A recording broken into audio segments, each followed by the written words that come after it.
11 people survive a terrifying seaplane crash in San Juan County. Watch this stunning video as that plane packed with passengers comes down and into the water.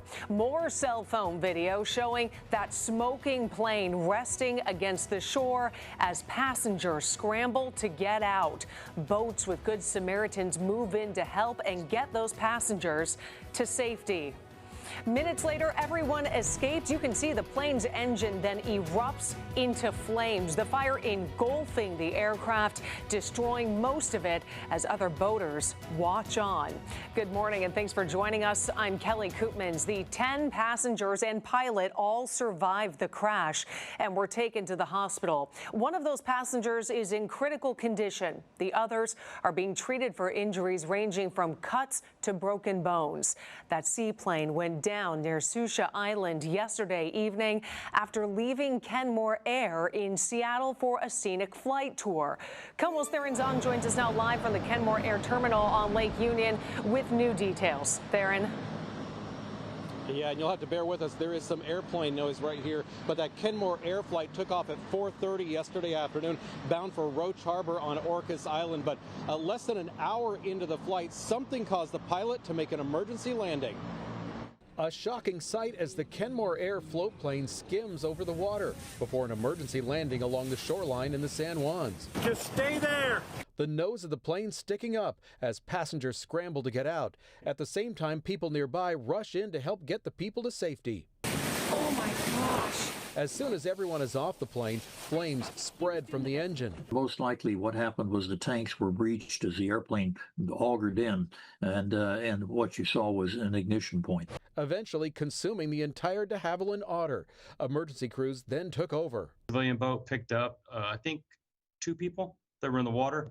Everybody else was able to get out of the water and get towards land.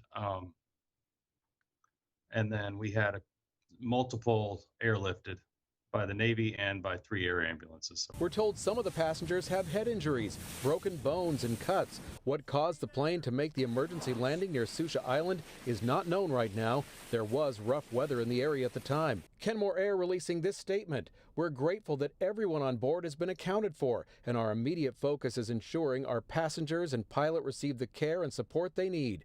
Kenmore Air is fully cooperating with the investigating authorities, and we will continue to provide verified information as it becomes available. Looking at the dramatic video of how this flight ended, it's amazing everyone came out of it alive. The fact that all 11 people got out and the fire indicates not only that there were a lot of boaters around who immediately jumped in to help, but also the resilience of this type of airplane. Now, again, we know one of those passengers is in critical condition. 2 of the passengers have been transferred from other hospitals to Harborview Medical Center here in Seattle, and all flights by Kenmore Air are canceled today. So if you have any kind of flights arranged for today, you want to check with them. But certainly a miraculous story coming off of the water in San Juan County with everyone surviving. Amazing indeed, and a lot of outstanding questions as well, Theron. Thank you. People in boats raced to help those passengers and the pilot in that crashed plane. Many also called 911, reporting what they witnessed. Late this morning, we got some of that initial dispatch audio as emergency responders took in calls and sent crews to the scene. We hear reports of Good Samaritans loading their boats with injured passengers. They have people on board with multiple injuries. There are at least 6 other people that have been murdered from other, but we are still waiting on information from them. The Coast Guard, along with local emergency responders, quickly arrived to the scene and got the passengers transported to hospitals in the area.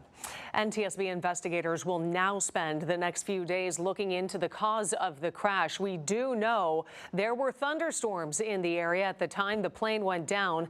Meteorologist George Waldenberger joins us now. And George, our weather team had been tracking leading up to this unstable weather expected to move through the Northwest generally.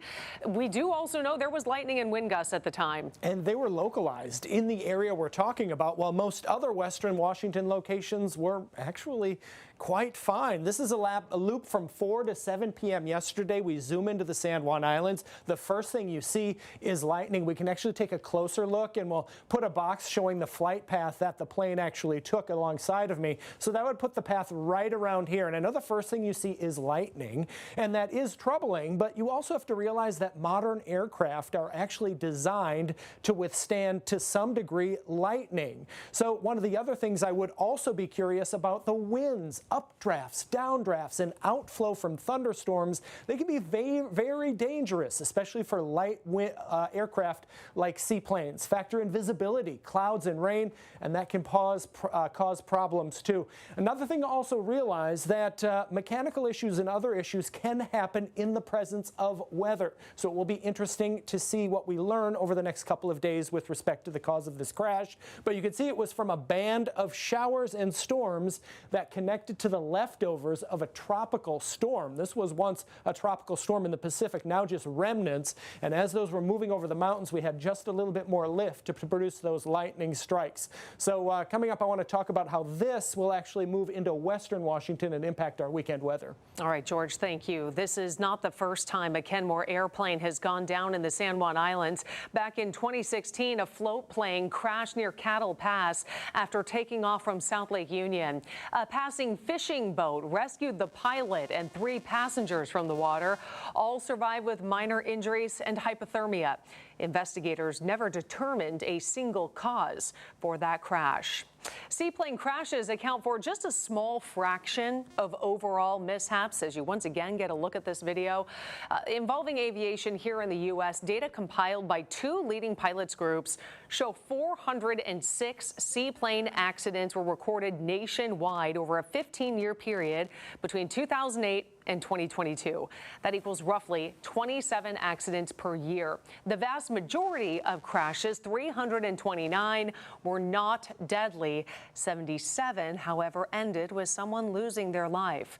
As far as the leading causes for seaplane crashes, according to the National Transportation Safety Board, the #1 reason that these happen is pilots' failure to properly control the aircraft, followed by pilot decision-making, and then failure to maintain or attain proper airspeed.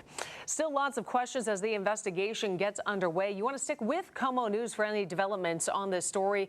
We have multiple crews on this story today. Look for updates on KOMO News starting at 3:30 and at KOMOnews.com. Remember, you can always find the latest over online at KOMOnews.com and on our social media pages.